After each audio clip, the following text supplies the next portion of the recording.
Jawaban UTS Komunikasi Politik. 1. Jelaskan pengertian komunikasi politik dan berikan contoh fenomena komunikasi politik dalam media massa.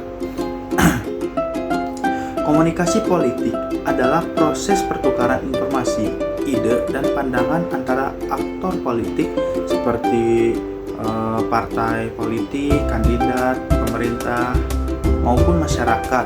Nah, untuk mempengaruhi opini publik atau pengambilan keputusan politik. Nah, contohnya seperti apa sih? Contoh fenomena komunikasi politik dalam media massa termasuk kampanye politik, debat kandidat, dan pemberitaan politik yang dapat mempengaruhi persepsi publik terhadap suatu isu atau figur politik. 2. Jelaskan proses komunikasi politik dengan menggunakan model komunikasi Harold de Lasswell. Model komunikasi politik Harold de Lasswell dikenal sebagai model Lasswell. Nah, model Lasswell itu mengurangi proses komunikasi politik dengan pertanyaan dasar seperti tentang siapa atau who. Nah, identifikasi aktor atau pihak yang terlibat dalam komunikasi politik seperti pemimpin politik, partai, atau pemerintah. Dan terus ada yang mengatakan apa atau say what.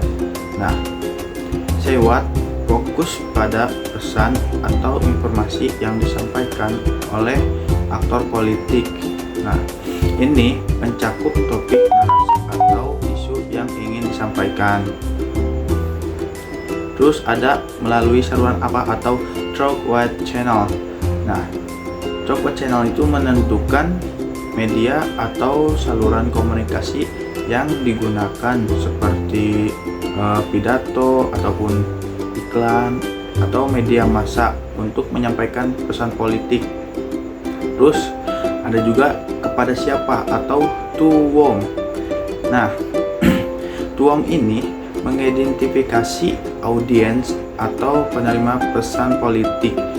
Nah, ini mencakup pemilih masyarakat umum atau kelompok tertentu yang ditargetkan.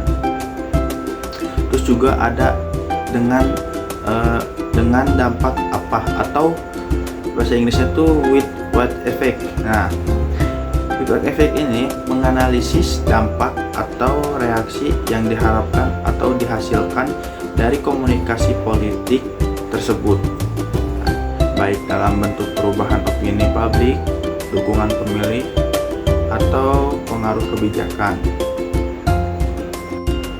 3. Jelaskan mengapa teori pemasaran marketing bisnis pada perkembangannya diadopsi menjadi salah satu strategi dalam politik. Jelaskan perbedaannya kampanye politik dan pemasaran politik. Jadi, teori pemasaran bisnis telah diadopsi dalam politik karena prinsip-prinsipnya terdapat untuk membangun citra.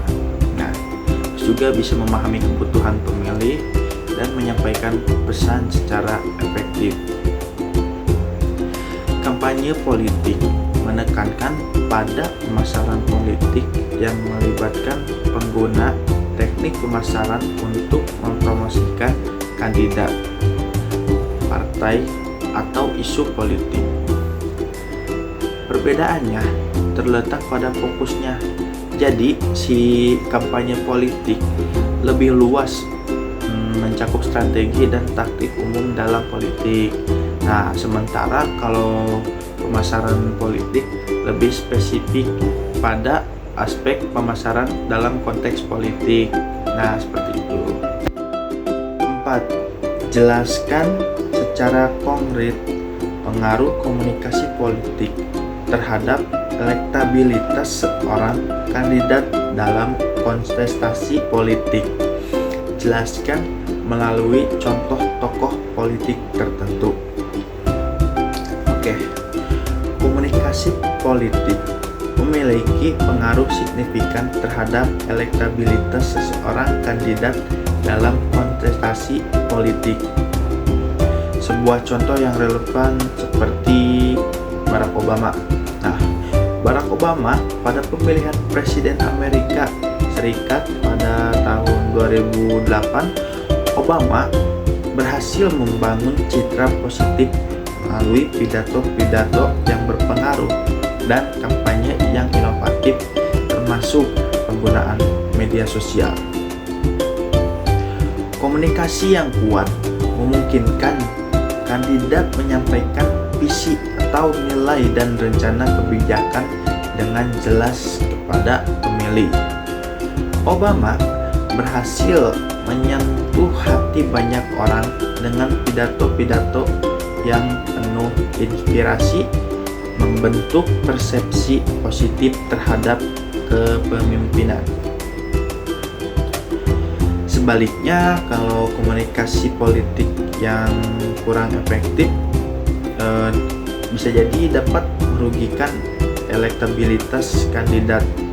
Contohnya, ketidakjelasan dalam menyampaikan pesan atau skandal yang muncul dapat merusak reputasi dan mendistorsi persepsi publik terhadap seorang kandidat. 5. Pandangan tentang perilaku komunikasi politik dari ketiga peserta Capres dan Cawapres dalam kontestasi Pilpres 2024 di Indonesia. Komunikasi politik yang disampaikan oleh ketiga capres ini terbilang sangat unik. Yang pertama, seperti Pak Anies Baswedan. Dalam penyampaian pesan, visi maupun misi, Pak Anies Baswedan menyampaikan pesan itu sangat berilmu, lebih ke logik. Terus juga Pak Prabowo Subianto, beliau itu sangat tegas, cuma dalam penyampaian pesan atau visi misinya itu terbilang sangat santai juga. Terus juga ada yang ketiga, yaitu Pak Ganjar. Pak Ganjar ini dalam menyampaikan pesan, visi misi atau cara dia berkomunikasi pada masyarakat itu lebih merakyat,